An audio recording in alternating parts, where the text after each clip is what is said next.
What's the juiciest secret you want to confess today? Story 1. I was high as hell last night, like really out of it. Hard substances. Not my usual, but I went too far. And in that state, I did something I cannot even recognize myself for. I hooked up with a man I did not find attractive at all, did things I never thought I would do, and let myself get used in a way that just makes me feel disgusted now. The worst part is, I could have stopped. I had that sliver of awareness, that tiny voice saying, "Do not do this." But I ignored it. My mind wanted something else in that moment. I do not even know why. As soon as I left that room, I felt like garbage. I still feel it. I cannot get his smell off me. I cannot stop thinking about it. And I feel like I crossed a line I cannot uncross. I hate what I did. I hate that I let myself do it. I do not know who needs to hear this, but do not ever let yourself get that far gone. I barely recognize myself today. I just needed to get this out. Story 2. My husband and I have both worked from home for 5 years. That means 24/7 togetherness. No commutes, no office breaks, no solo grocery runs. Just us. Always, all the time. I really do love him. This is not about wanting to leave or cheat or ruin our marriage. But somewhere along the way, I started to feel like I was dissolving. Like there was no space that was just mine. No thoughts that were just mine. No silence that was not filled with someone else's voice.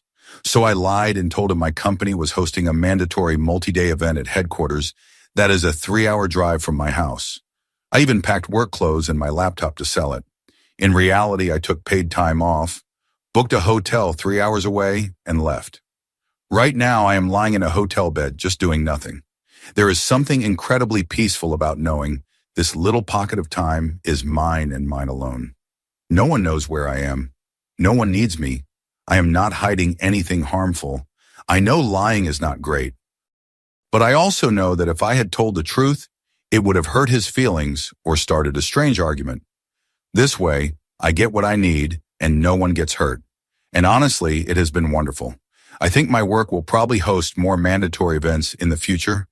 Story 3, I hooked up with my coworker minutes after my girlfriend broke up with me. This happened during my prom night, and I was not able to text my girlfriend because I was busy having fun since she did not attend prom because it is long distance. So after prom was over and I was heading to the house where I was in charge of hosting the after party, I checked my phone and saw I got a goodnight text from her. But we always say goodnight, I love you. So I knew she was probably mad at me. And I jokingly replied with, "Damn, okay, I love you too, babe." And she responded with just one word, "Hi." And when she does this a lot, it means leave me alone. So I responded with, "I will text you tomorrow. I have an after party to host." And then came the breakup text. At that point, I am already at the house and setting everything up. And I had some friends who I invited over who do not go to high school. They are older, who were setting up before we ended prom, and one of them being a coworker who recently confessed that she likes me, but I kindly declined because of my girlfriend. I had to do the whole introduction and start the party, and once the party was going, I began texting my girlfriend. She basically told me she never cared about me and only stayed in the relationship to keep herself entertained. She ended the text by saying she was never invested in the relationship at all, so why not end it there? And she said good night. Seeing her say that, I felt hurt and used, so I went back out to party like nothing happened, and I grabbed my coworker and we started dancing very close, and I felt the tension, so I said, "Hey, I have a private room for just me if you want to be more private." So we went in and started making out, and one thing led to another. This all happened after like 10 to 15 minutes of her breaking up with me. When it was over, we got dressed and went back out, and I immediately felt guilty. It was probably now an hour over the breakup text, and I texted her, my ex at this point, I guess, to tell her that I love her, and if this is something she really wants, then I cannot do anything but move on. She did not want to keep being together, so I do not know why I feel so bad if she did not care. Story 4. I, 20, feel hopeless, not even sad. There is just no way out of this hell. I prefer logic, and logically speaking, I am causing more trouble than any good. My father is an alcoholic and an abuser. We do not talk much, only about money. My mother is a recovering substance addict. She got addicted to her attention deficit disorder medication. Now she is sure she will get rid of it at home. She has changed so much, treats me like nothing, calls me worthless, and tells me I cannot do anything. I have attention deficit disorder and autism. Yet I keep getting, as in school and doing my best in life, sometimes I can seem a bit mean or cold, but I am not a bad person. My mom always tells me to move out, but I have no money to do that. I used to work, but my mind or body cannot do that currently with my neurodivergency and school on the side. I have no money for therapy, and the doctor that used to treat me was horrible and never listened to me. My father sometimes pays for my medication, but even food is tight right now. I cannot focus on school in this environment. I am a burden for everyone around me. No one sees what I do, only my flaws. I have so much potential in math and philosophy, but I cannot keep doing this. The world is all about money. Long story short, I am nothing, and intelligence or A's cannot save me now. I hope heaven has a special place for people with difficult families, mental issues, and poverty. I always wished to be a philosophy teacher with a little house on the countryside, a few cats in there, and a piano so I could start doing music again. I hope that is what my heaven looks like. Story 5.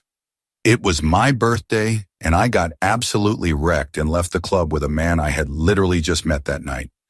You can probably guess what happened there, so let us fast forward. I wake up in the middle of the night still pretty tipsy and desperately needing to pee. So there I am totally naked, stumbling around this stranger's shared house, panic, searching for the bathroom before I fully lose it. First door, no. Second door, it is the kitchen. And then it hits me. No slow build-up, just a full-on, uncontrollable stream.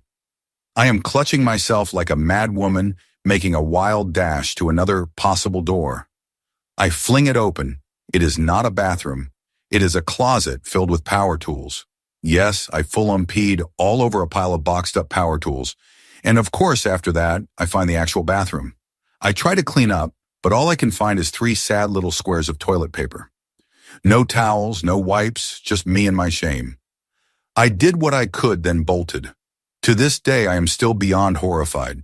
It is hands down the most embarrassing thing I have ever done. And just when I thought it was behind me, boom, I see him again. 5 months later, out in public. We pass each other. I pray to every higher power that he did not recognize me. That was just yesterday. Story 6. 3 years ago, my husband had an emotional affair with someone from his work. It never got physical, at least that is what he says, and maybe I believe him, maybe I do not. I found the text late one night when he left his phone face up on the bathroom counter.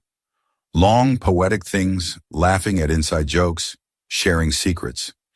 He told her he dreamt about her. He told her she made him feel alive again. It broke something in me. We fought, cried, screamed. He apologized, begged, went to therapy, promised it would never happen again. I did not leave. I told him I forgave him, but I do not think I did. I still smile when he walks into the room. I still make his coffee the way he likes it. I still lay next to him every night and tell him I love him. But there is a small, quiet part of me that never came back, a piece I did not realize he took with him when he gave someone else what I thought was ours. I think about her sometimes. I have never met her, but she is burned into my mind. I wonder if she knew. I wonder if she cared. I wonder if she thinks of him now.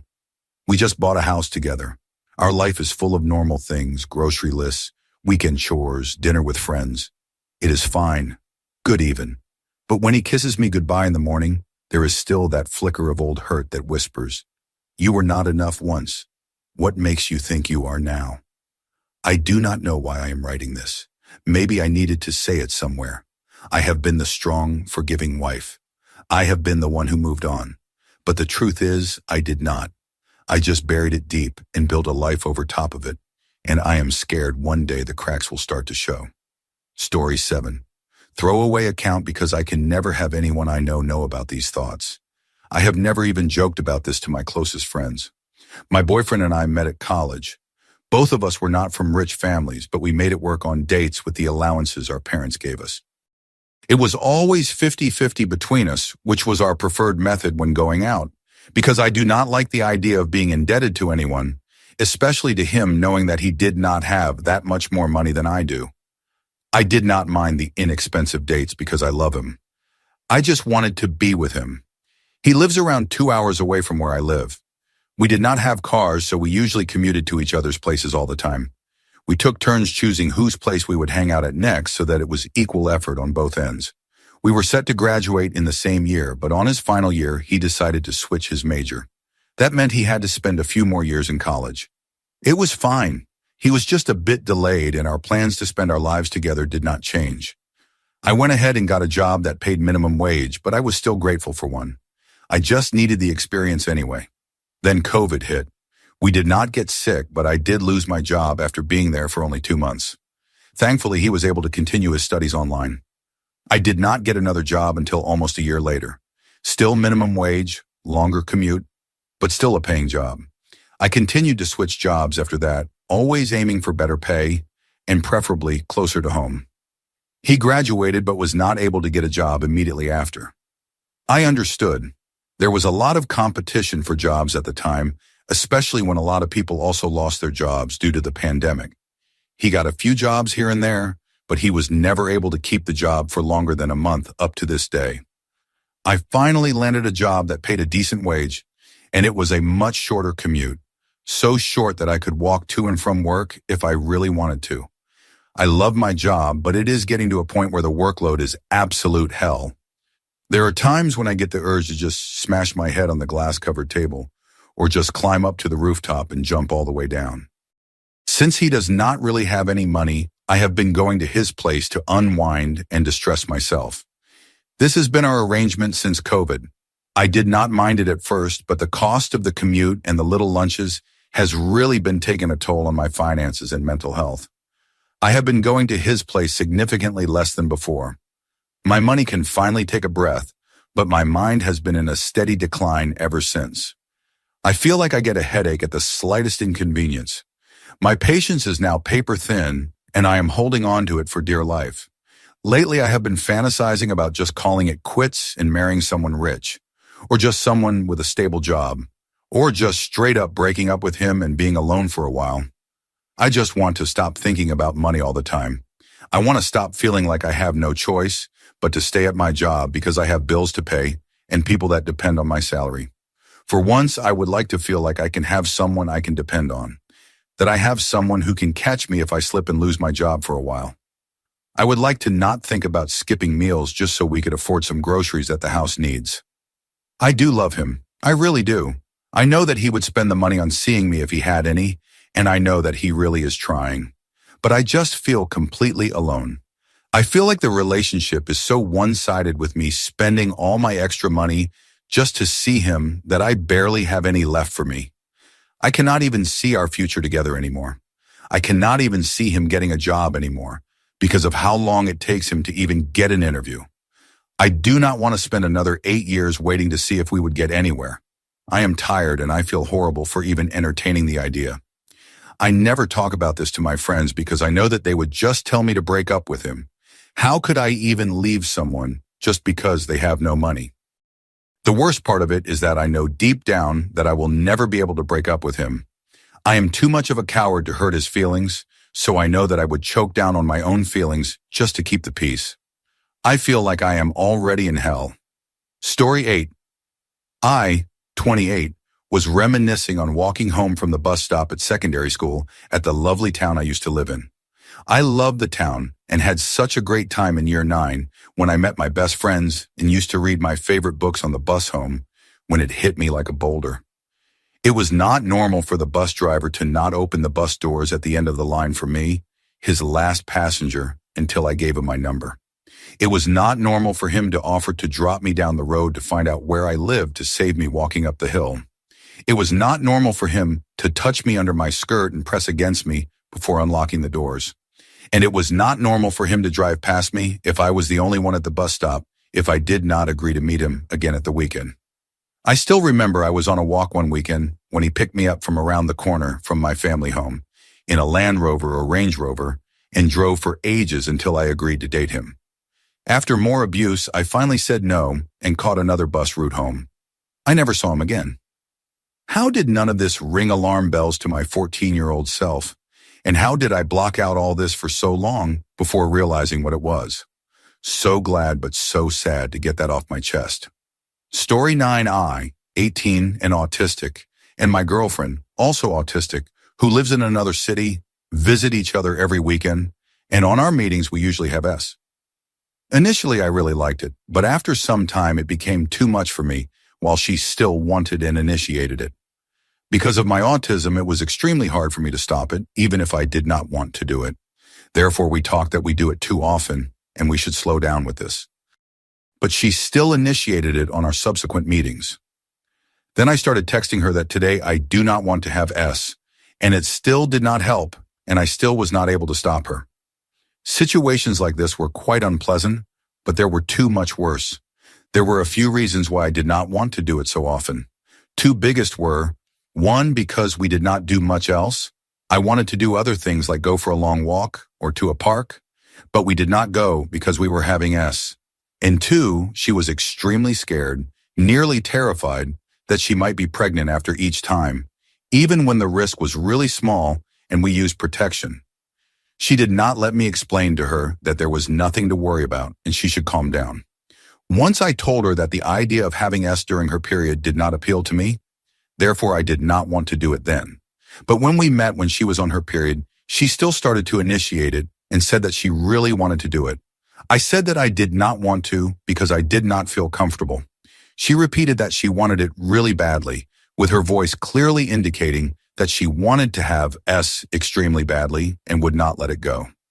I felt like my opinion, if I wanted it or not, did not matter at all, but with a really strong sense of discomfort and knowing that it would end with lots of stress for both of us, I did it and I gave it to her without even a bit of pleasure for me. The second situation is when she started taking care of me. I did not really want to do it, but I had not protested against it in the beginning.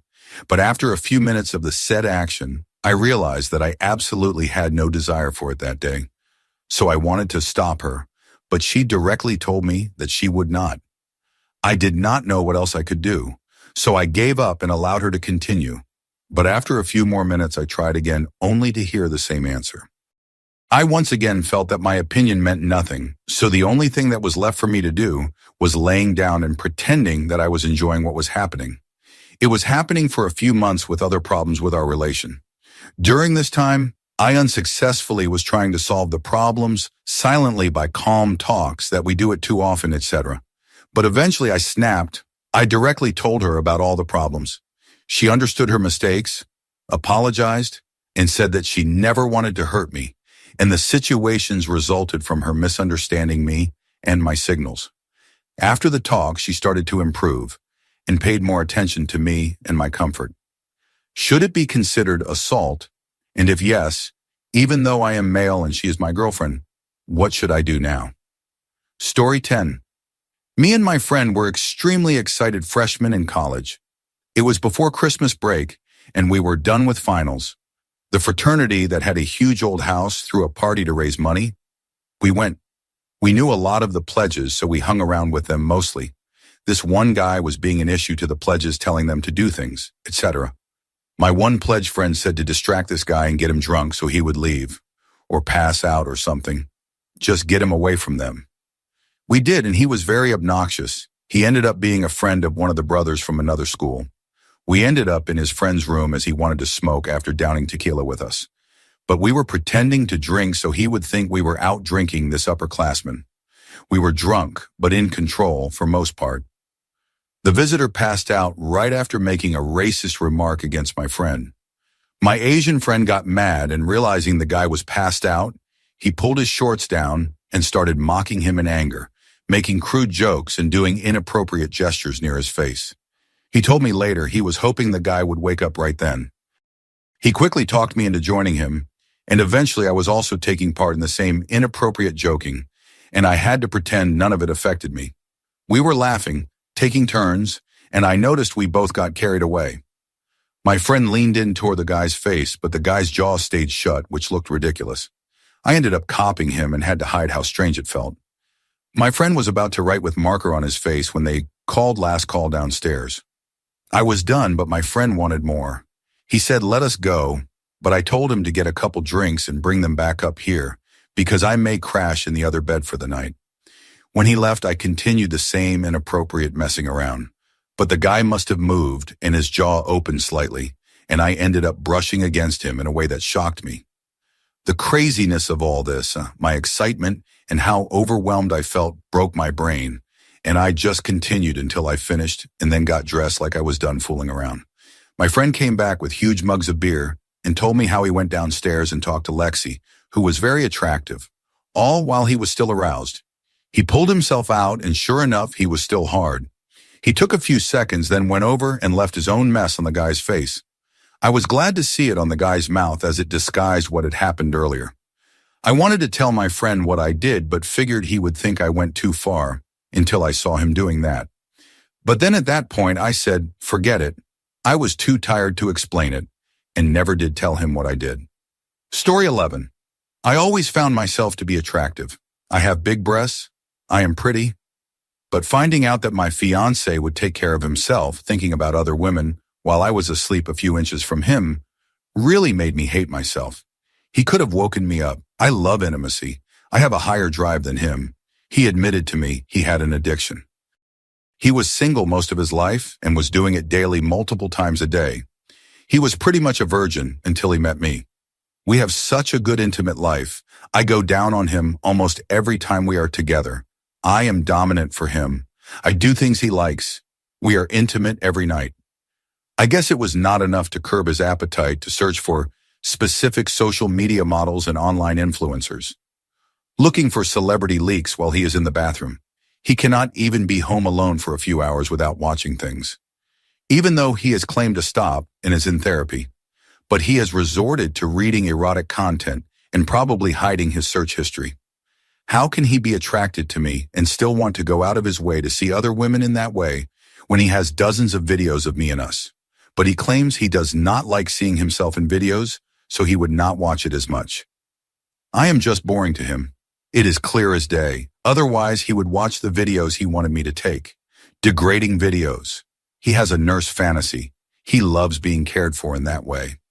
I have tried to do that role play with him, but he seems not interested. Every time I see scrubs, I just think of him. Every woman in public. He probably looks at them and wants them. What is going to happen if I am in the hospital? Will he be thinking about the nurse?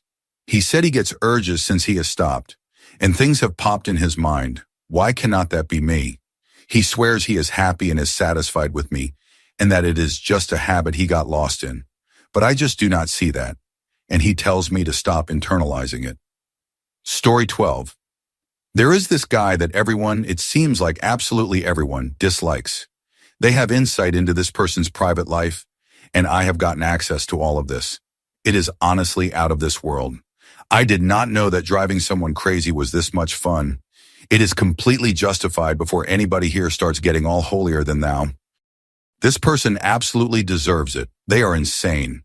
Everyone does it to him. He either pretends he does not know, or he is just stupid. I do not know how I feel about doing the things that others are doing or going to the extent that some do. Saying things to get a rise or to watch him get all confused is already too much for me. It is little things, but we all do it to him. We text each other and pass along the info, like he is on his way to Walmart to buy toilet paper. A group of us will go to Walmart and buy his favorite brand. We make sure not one is left. Or we send each other messages with conversation points from the previous person that spoke with him. With these, we let him know that we all talk and he cannot play us.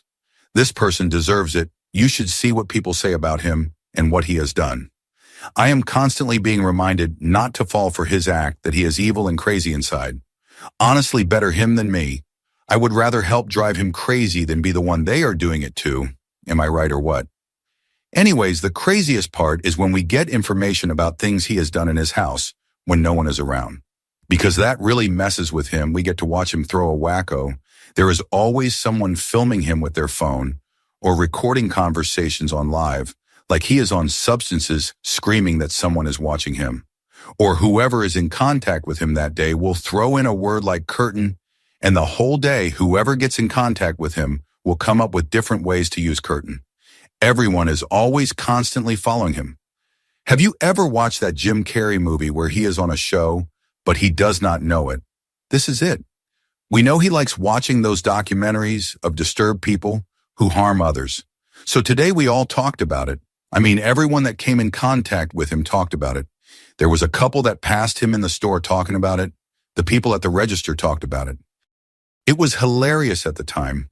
Like, I know everyone says he deserves it and we are doing it so he will learn. But I am starting to worry about how they are getting their information. I am regretting being part of this, but I do not know how to get out. So many people do it and they have evidence, so you end up going along with it. But is there not a difference between exposing someone and harassing someone with what feels like hateful acts? Story 13. I am 25 female and was in a happy relationship with 29 male. Just last year I found out that he was asked to marry another girl.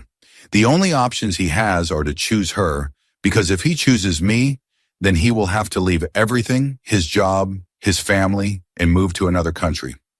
I do not want him to go through all this, so I made the decision to be with him like a friend until he gets married and then to disappear. I have not told him that I plan on moving out of country and never return back. The thing is, I had a bad childhood, being sorely harassed, my dad committing suicide, mistreated due to gender preference at home, and the moment he and I got together, he has fixed all my scars. I never dreamt of a marriage or having kids, but with him, I felt I could give him the world. I was devastated when I found out he could not marry me, so I decided to do what is best for him. And now all the memories I had with him are haunting me. I have been crying continuously for more than a week, and I cannot process a life without him. Every passing day feels like a burden, and surviving each day is gradually getting difficult. What should I do? Story 14. I am a first-time homeowner. I have lived on my side of the duplex for about 6 months now. Before then, I was living with my parents or renting from apartment to apartment. I wanted a home when I realized that I could possibly pay less for a mortgage versus renting. I also wanted a home when I fell in love and decided to start a family. I realized that moving from apartment to apartment every 1 to 2 years just was not healthy for me and my little family who were trying to build some semblance of stability. I was also becoming tired of having to deal with appliances constantly breaking and maintenance not being able to fix it, and sharing walls with noisy neighbors. I did not really want to raise a newborn in an apartment building either. I was worried it would disrupt my neighbors. The thing is, the only kind of single-family homes I could afford were over 100 years old. They had uneven flooring and steep staircases. One house was even on some kind of weird moat with no fencing. It would randomly end with random cliff-like edges where the property ended. I knew my baby could fall and get hurt if I was not constantly watching him in that backyard, and it was just cement below, not even grass. These houses were misshapen, smelled of mildew, rotting, and even the flooring was warped, ripped out. I saw flooded basements and improvised electrical wires. These were houses that boomers had died in, given to their kids as an inheritance, and then promptly sat untouched for years, left to collect dust, rodents, and spiders, and decay. I was looking for a house to raise a family. All of these houses had just 2 small bedrooms and a small bathroom, and then usually a stiflingly hot and tiny attic that still had insulation showing, sometimes even falling out of it. Some properties in my price range were burned-down houses. Some were hoarder houses that were not even cleaned up. One was a bit more expensive because the homeowners wanted you to take all of the junk with it and do what you will. It was extremely frustrating. As bad as these houses were, bidding wars were fierce. So my fiance and I finally settled on a duplex for our little growing family. I was still going to share a side of a wall, but at least we would have 3 beds and 2 baths. The house was not 100 plus years old, and as odd as it was okay. Well, now I am extremely bitter. I scroll through reels on Facebook, shorts on YouTube, or even Instagram, and I see people with these beautiful houses. It seems like everyone else but me is living in a nice house. I see stay-at-home moms who are not even contributing an income, living in these extremely nice houses. I see home improvement projects on houses that are already so gorgeous compared to where I live currently. None of it makes sense to me, and I am so jealous. There was a time where I could afford a house like that. It was when my parents were in their 30s. The amount of money I pay for my current side of this small duplex is even more than my parents paid for a brand new build in the suburbs, with 5 bedrooms and 3 bathrooms in a great neighborhood. They had bought this house back in 2002 to 2003, and my mortgage today is still higher than theirs back then. I just feel so bitter about this. Recently, my family members shared addresses so that we could exchange holiday cards or send invitations to events. I feel so bad about the housing market. I actually looked up the homes of my family members and found that they all lived in decent single-family homes and paid only a fraction of the price that I paid for my side of a duplex. I hate the fact that I make more money than my parents, who tried so hard to give my siblings and me a good life. Yet I cannot afford as much because of inflation. Every time I see a nice house on social media, I feel like a knife is being stabbed through my chest. I have a dream house in my mind's eye that I want so badly, a decent house where I do not have to share any walls. Maybe I can raise chickens and have a little garden out back and have enough bedrooms for a growing family. Maybe I can have something decent to host parties and sleepovers in. And I do not know if I can ever get that. Right now, certainly not. Just wanted to get this off my chest. I genuinely feel terrible about it. Story 15. I am not even 18 yet, and I am already a horrific failure of a human. Genuinely, it feels like my life is over before it has had a chance to properly begin. Trauma that has distorted my view of the world and people. A history of self-harm starting at age 9 to 10. Suicidality that began around the same time. The way my brain decides to jump to suicide over the slightest inconvenience or decides somebody I care about despises me because they happen to respond a little slowly. I hate my body so much that when I look in the mirror, that person does not look like me because of how little I look at it. I used to hate myself so much that I did not see myself worthy of the title of being human at one point, at my lowest. And to make things better, developed a severe chronic illness in 2023. Became almost 90% bedridden overnight. I had to drop out of school, so never got any qualification. Not that I can handle a job anyway. I struggle to stay in contact with my friends because my brain keeps convincing me they hate me, and I am doing a favor by staying away from them. Leaving the house caused such bad symptoms that I developed a fear of going outside that I am only getting over now. In the last year, I have seen somebody else my age in person once. The rest of the people I have seen are all my immediate family or doctors. I have not been outside for fun in well over a year. To put it bluntly, I am a loser. No qualifications, no in real life school, no job, probably going to lose all of my friends and horrible health. I am autistic too, so I am not good at social cues and have always been the weird kid who everyone excluded. I am actually cooked. I cannot even shower or bathe or feel any emotion other than neutrality without it causing my condition to act up horribly. I am a pathetic human being who is nothing but a waste of energy and resources. I cannot keep doing this. I am so tired, oh my God. I am turning 17 in a few weeks, and I am dreading it so much because it just means another year with this God-forsaken illness has passed. I feel like my life is some kind of cruel joke. Every time I think I have hit rock bottom, everything gets even worse than I could possibly imagine. It has got to the point I am scared for the start of each year because it feels like since age 9, it has just been a constant downward spiral. Story 16. It all started out chill. Me and my bestie Jess. Called her JJ because I always thought it was funny. Just messing around with pills here and there. Nothing serious. We were both going through things at home, and it felt good to just not feel anything for a while. We would hang in a room, throw on some music, and vibe out like the world did not even exist. But it got real fast. We started needing them just to get through the day. I kept telling myself it was fine, we had control, but I was lying. Then that one night happened. She took too much. I found her.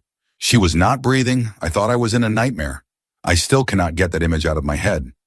After Jess died, I completely spiraled. I felt so empty, like part of me died with her. I did not care about anything, school, friends, eating, none of it. I was just numb. I kept using because I did not want to feel the pain, but it only made everything worse. I hit this point where I was like, what is even the point anymore? But then I remember Jess talking about God sometimes when she was trying to stay clean. She used to say, maybe he has not given up on us yet. I did not even know if I believed in any of that, but I was so desperate I just started talking to him, crying, shaking, begging. That night I told myself I was done. I had to be. Detox sucked. Like actually the worst thing I have ever felt. I was sweating, puking, crying, shaking, feeling like I was dying, or at least it felt like it. But I kept praying, even if I was not sure anyone was listening. I wrote letters to Jess in this old notebook, blasted worship music on nights I could not sleep, and just tried to hold on. Day by day it got a little better. I am clean now. I got a part-time job, met some actually decent people, and even found a church that does not treat me like I am broken beyond fixing. I still miss her like crazy, but I know she would want me to keep going. So I am. For her. For me. I hope she is doing amazing up there. She has painted some beautiful skies for me since that day, and there is not a day that goes by I do not miss her and regret our actions. I hope when my time comes, I can get the biggest hug possible from her in heaven. Story 17. I am 28 male. I got married at 25. Pretty quick. It was an arranged marriage. I had the one and only relationship at 21. It ended because she cheated, and even though she tried to fix things and make me solid, it did not happen. But in the process of trying to make our relationship steady after I found out she cheated, she made me very comfortable and cared for me in all aspects. We had sex at least 4 to 6 times a day, and we hung out all day in my home for 6 months. The love and care she gave me cannot be replaced by anyone. Due to my anger, we got separated, COVID hit, and I slept with a lot of girls. None satisfied me. Even tried escorts of different races. Nothing was like her. I got married, and the month I got married, I came to know she does not even satisfy me mentally and physically like my ex, even though I tried. My wife affected my mental health. She is not normal, but more stagnant and not flexible and non-changeable. She wanted to have a baby since she thought marriage would not work if we did not have a baby. We got a child, and after childbirth, she and her family hurt me more, insulted me without any kind of reasons. We got separated for almost 8 months. I tried to forget and move on, and I even had some flings. Nothing was still interesting. Wife came back with a sorry. I accepted her for the child, tried to love her, but I cannot. But surely I care for her. Even she met a psychiatrist since she has epilepsy. Doctor confirmed she has some kind of mental issues, but still I care for her. She wants intimacy desperately, but I even try and have sometimes, but the truth is, I feel empty and cannot be 100%. I care and love my wife, but the issues are she is not my ex, and she hurt me like hell and made me hate her for no reason. Even now she acts weird sometimes. What can I do? Story 18. I met my best friend after they, A, were already with their partner. B, A, has been one of, if not the kindest person I have ever known, always going above and beyond for anyone they care about.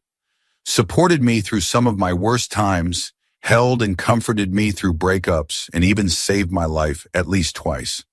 Almost every waking minute of their life is dedicated to helping improve the lives of those around them. Awe has never been able to take compliments of any kind, typically making a disgusted face whenever given one, even by their closest friends and family. Seems unable to recognize the positive impact they have on so many people and how important they are. When I first met A, anytime we were hanging out, if their phone rang, it was a panicked answer, almost like they were terrified of what could happen if they did not answer fast enough. Then turning and walking away from the group while talking in hushed tones, the voice on the other end being multiple times louder than A. Then the phone call would end. A would rejoin the group long enough to tell us A needed to go home. I cannot tell you how many times A had me drop them off around the corner from their house instead of out front. This behavior no longer happens, but it took multiple years for the hushed phone calls leading to a hurried departure to stop. A does almost everything. B refuses to drive or get a license, so A has to take them everywhere, even if it is at the doctor's office a couple blocks from the house. Meanwhile, if A has an emergency or has to go somewhere, it is me and my partner going along for emotional support while B stays home. The few times I have been over at their house, their interactions are concerning. B will push A until they cry, saying things, insulting A constantly. Sometimes when A starts crying, B will give them a hug and tell them to stop being such a baby. Sometimes B will just walk off, leaving A crying alone in the middle of the room. But sometimes everything seems great.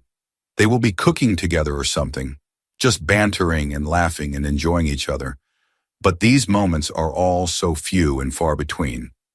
Over the 3+ decades I have known these two, I have seen and heard so much, but I do not want to give specific examples because A is my friend, and it is not my place to tell them who they should and should not be with. It frustrates me because it very much seems like B knows A has self-worth issues and uses that to keep A locked down, and A does not have the self-worth to recognize what is happening. I should also state there is no physical abuse between them. I know this for a fact. But A is my friend, and I hate seeing them go through what looks to me like mental abuse. But all of that said, I am not around them 24/7. I do not live with them. Maybe it is better behind closed doors when I am not around, but usually that is not how things go. I have also developed deep feelings for this friend, and I worry it is affecting my judgment of the situation. But either way, I really needed to get this out, and I really have no one in my life I can talk to about this outside my partner, who shares my concern. I do not know. I guess I just needed to scream into the void for a minute. Story 19. I have been feeling ignored, disrespected, misunderstood, and abused by my parents. I am constantly put down, and I feel that my dreams are dismissed all the time. Whatever I want to do, my parents just find an excuse to not let that happen. Honestly, I just do not know what to do right now. My life has become very monotonous, and the feeling of being a mistake is killing me. My parents have briefly mentioned many times that you are wasted, you are such a failure, and all such things, that I constantly feel like a mistake. I have a handful of people to lean on who are unironically from the Reddit community, and I am very grateful to them. Honestly, today I am just regretting my existence and wanting to escape as soon as possible. My parents wanted a daughter anyway, so a son is no use to them. I do not want your pity. I want your help. I want to know how I can cope with all these feelings. I hope this post did not take much of your time. Thank you for reading. Story 20. I am not totally sure who to tell about this, so I figured I would just talk into the Reddit void. Growing up, my parents were always very concerned with weight loss, despite being generally healthy people. When I was in the 5th grade, they got into the keto diet, and it was quickly pushed onto my older brother and me with the threat of getting grounded if they found out we were eating sugar or carbs at school. I hated it. I felt horrible about myself, and I grew resentful of my parents for their focus on not only their own weight, but the weight of their 10 and 14-year-old children. I struggled with an eating disorder and body dysmorphia for a long time, and still do, although my self-image has drastically improved over the last few years. Yay for therapy. And since then, I feel like my resentment has been morphing into concern.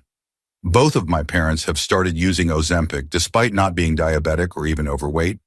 They have talked openly about lying to their doctors about their weight to not be taken off it, as well as stockpiling the medication. I do not know what to do. My parents do not take me seriously at the best of times. They are very stubborn people, and neither of them can stand being wrong or vulnerable in any way. I worry that if I brought my concerns up, they would be brushed off or start an argument, and I have absolutely no interest in arguing. I want the best for my parents, but I do not know what, if anything, would get through to them. I do not even know if it is my place or if I need to just let it go and ignore it. Story 21. This is so personal, but I have been holding it in for a really long time, and I need to get it out. So I am 24 female currently. I was born late to my parents around when they were like 42. So anyway, 4 years ago, I lost my grandpa and my dad in a difference of 2 months. It was really hard to get over their loss, but I think I feel so guilty because I might have stopped it. My grandpa used to be a typical Orthodox Brahmin family male. You know, he wanted to control everything and everyone around him, that type of person. So my grandpa had some issues with his digestion and food intake as he hit his early 80s, and he started losing it, and he became very depressed. I knew it, but my parents did not think he was that weak enough to, go insane mentally. And if you are an Indian, you would know how taboo it is to accept a mental illness. I tried to tell my mom. My mom also thought about it, But they for sure did not think he would ever step out of the house to go to a psychiatrist, so they hoped it would just be a phase. This is the maternal side, grandpa, actually. I do not know, so he changed a lot mentally. It is not like he was very disturbed or something. It is just that he often mentioned he is tired of living and wanted God to just take him, as all of his siblings had already passed away. I used to try to convince him a lot about how living also can be such a blessing, and he should try to look at things in a more positive way. He was extremely unwilling to live. So one day he was just taking a walk in the living room, and I was in my bedroom with my headphones on. He at that time often used to faint a lot because of low sodium. I think he called me, but I was not sure if I heard it clearly or not because I had headphones on. So I removed them and called again. But this time I only heard a thud, and I went quickly and he fainted and fell down. Ugh. But he broke a bone slightly in his back, and we rushed him to the hospital, and they performed a surgery. The surgery was successful, but he was bedridden and could not make it at all. I feel extremely guilty that I did not go quickly and check on him that day. I was such an idiot. That moment could have changed my entire life course. Probably I should have said something and maybe forced my parents to take him to psychiatric care. I feel so guilty every time I look at his photo. I do not know why I did not do anything. I do not know why I did not have the grace or strength to just motivate him or speak life into him. I was very scared of him since my childhood because he was so strict, but I also loved him very much. I do not know why I did not do enough. I feel like it was such a waste that he died. There were so many moments in my life he was supposed to see. He could see if only God gave him that strength. My graduation, my first job offer, my first day at work, me going to Mumbai. What a waste that was. It hurts whenever I see really old people going through some big surgery but survive with ease. And I feel so bad for thinking like that. I am happy for them, not jealous at all. But I keep looking back and wonder why Grandpa could not make it. And my dad, he was a severe cigarette smoker with already a couple of blocks in his heart all my life. And he started smoking way too much around this time. There were always fights with him. He used to get so angry and throw plates at the floor and used to get hurt that I started to treat him like shush-ho since he had a health issue and used to say I was not loving him or respecting him anymore. And that used to hurt a lot, but I hoped it was just the addict speaking and not him. He was an amazing father. He used to move mountains for me. He used to put my shoes on for me, literally. He used to clean my college bag, flip the mattresses, used to come pick me up from the bus stop every single day, even if it was just a 2-minute walk. He used to help my mom out in all of the chores. He even used to cook when she had her periods. But every time the phase came where he started smoking a lot, and I would confront him, he would become an entirely different person. One day he had a heart attack, and he also passed away. Even at the funeral, people came up to me and told me I should have done a better job at handling my dad's issues, but my mom stood up for me and told them that it is ridiculous to expect a child to deal with their grown-up parents' addiction issues. Now it is just me and my mom. My mom completely got messed up watching both her dad and her husband die in the same year. She is pushing through for me, and that trauma was so bad. And on top of that, I cannot even begin to explain how much regret I hold in my chest for not saving those people I love the most. And I live here with my mom, and I wonder if I can at least save her. I do not know. The more we try to protect something, the more it slips away, I guess. Every time I look at my mom, I feel like the worst person in this entire world. I feel like it is all because of me. All those deaths were because of me. Story 22, I am a pretty average guy. Not necessarily into guns, I hate violence, and am generally kind of a wuss. But while working my nighttime delivery job and living where I live, I carried either a full-frame 9mm or a small .380. Short story is 3 armed thugs approached me in an attempted robbery one night. I took out my .380 and shot 3 of them at close range. They all ran off but were quickly caught. They all lived. The cops showed up at the scene of the shooting and interviewed me, had the evidence unit go over the scene, etc. There was zero doubt it was anything but self-defense. I had nothing to worry about. After 45 minutes, the cops said I could split. On my way home, a deeply moving sense of calm came over me, like nothing could shake me up. I laid down on my bed just 90 minutes after I nearly stopped 3 guys and asked myself, did all of that really just happen? I then had the deepest, most beneficial, refreshing sleep I have had in decades, maybe even since literal infancy. I would do anything to sleep like that just one night a week. When I woke up, I did not need to hit the snooze. I felt fully rested and got up immediately. Normally, I have to drag myself out of bed. I had no idea why I had this feeling. Nothing about this affair shook me up. No trauma, no delayed stress, nightmares, or anything like it. I was not angry at those who got shot, and I had no interest in whatever happened to them. If they had died, I would have been like, so. And that is about it. When I pulled the gun out, it was already clear cut. They were going to rob me. It was not even a question. You might find it surprising how easy it is to pull that trigger if you ever need to use a gun defensively. My only concern was having enough rounds to stop all three of them because I felt that was necessary. I only had 8 rounds. I still have no violent tendencies. I do not go looking for trouble. I do not fantasize about violence. I am not interested in chasing that same feeling I had that night, aside from finding out how to have it again without shooting anyone. It just did not bother me or shake me up in the least. I have no idea why. Story 23, so I have felt so guilty about this for years, but when I was about 7 to 8 years old, I used to attend this dance studio. And at the time, I did not really know what anxiety was. But at some point, I became really anxious whenever my mom dropped me off at the studio, and I would panic because I was worried that my mom would die in a car crash or something. So one day when she came into the dance studio, I was relieved, but then she was busy running errands, so she had to leave during my dance class. I was checking through the window to make sure my mom was there, and when I saw her wave goodbye to me, I panicked and I ran out of the classroom tearing up. When I caught up to my mom, I was full on crying and begging her not to go. At the time, I did not know what anxiety was, and I felt embarrassed to tell her the truth for some reason.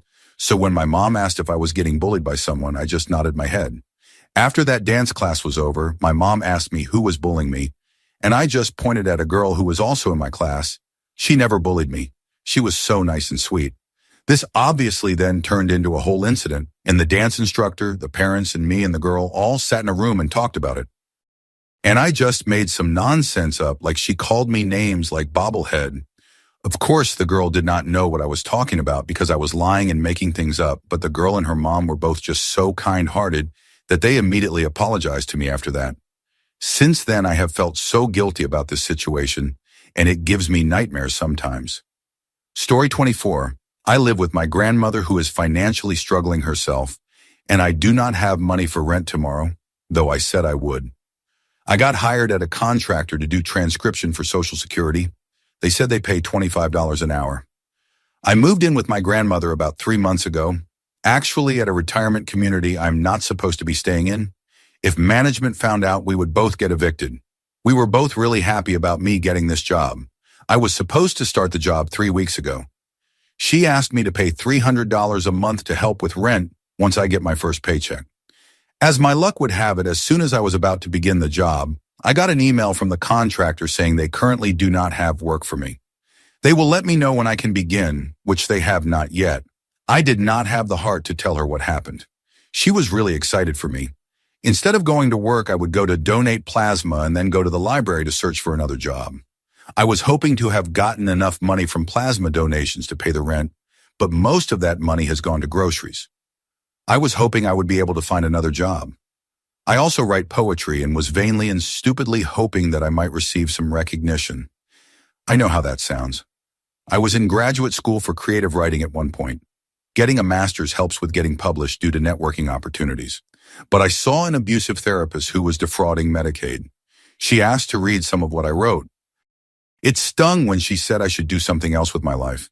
She mocked how hard I worked to get into graduate school and get scholarships. I kept telling myself I was just misunderstanding things. Maybe she was saying what I needed to hear. So I dropped out. Actually, the experience was so traumatic I ended up catatonic and was in the hospital for 3 months. That therapist lost her license. The Office for the State Attorney General asked me about her as part of an investigation into her defrauding Medicaid. Anyways, that is why I am staying with my grandmother. I had lost my job while in the hospital due to excessive absenteeism, which also meant I did not qualify for unemployment because that is employee misconduct. I have been trying to restart things in this new state with my grandmother. I was wanting to prove that therapist wrong. I was thinking of ways to promote a book-length poem I self-published and was writing for my graduate thesis. I thought I could make that money for rent tomorrow, maybe even more, if I am talented and creative enough. Suffice it to say, it has been a disaster. I have no idea how I'm going to explain this tomorrow when she asks about the $300. She really needs it. The guilt is overwhelming. Story 25. I just have to write this out somewhere.